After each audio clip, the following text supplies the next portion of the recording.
350 কোটি বছরেরও বেশি সময় ধরে আমাদের এই পৃথিবী নামক গ্রহটিতে প্রাণের অস্তিত্ব বিরাজমান। এই পৃথিবী শুধু মানুষের জন্য নয়, এটি লক্ষ কোটি জীবের এক বিশাল পরিবার। জীববৈচিত্র্য না থাকলে পৃথিবী কেমন হতো? না থাকতো গাছ, না থাকতো কোনো প্রাণী, না থাকতো খাদ্য, ঔষধ কিংবা জীবন রক্ষাকারী অক্সিজেন। আপনি কি কখনো ভেবে দেখেছেন আমাদের এই পৃথিবী নামক গ্রহটি এত সুন্দর, এত বৈচিত্র্যময়?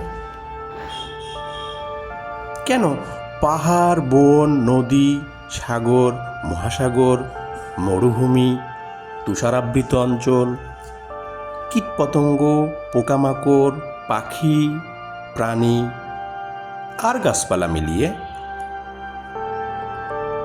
আমাদের জীবন এত সুন্দর, এত সমৃদ্ধ, এত বৈচিত্র্যময়? এই বৈচিত্র্যের নামই জীববৈচিত্র্য। কিন্তু যদি একদিন হঠাৎ এই প্রাণগুলো হারিয়ে যেতে শুরু করে, বৈচিত্র্য নষ্ট হতে শুরু করে, তাহলে কি হবে? জীববৈচিত্র্য হারালে মানব সভ্যতাও কি টিকে থাকবে?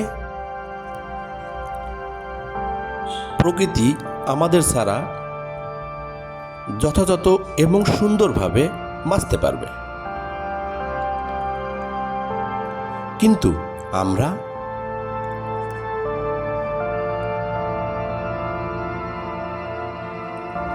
প্রজাতি আসবে, প্রজাতি যাবে।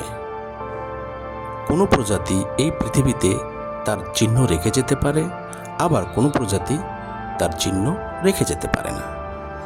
কিন্তু ভালোভাবে জীবনযাপন ও টিকে থাকার জন্য প্রকৃতি ও জীববৈচিত্র্য অপরিহার্য।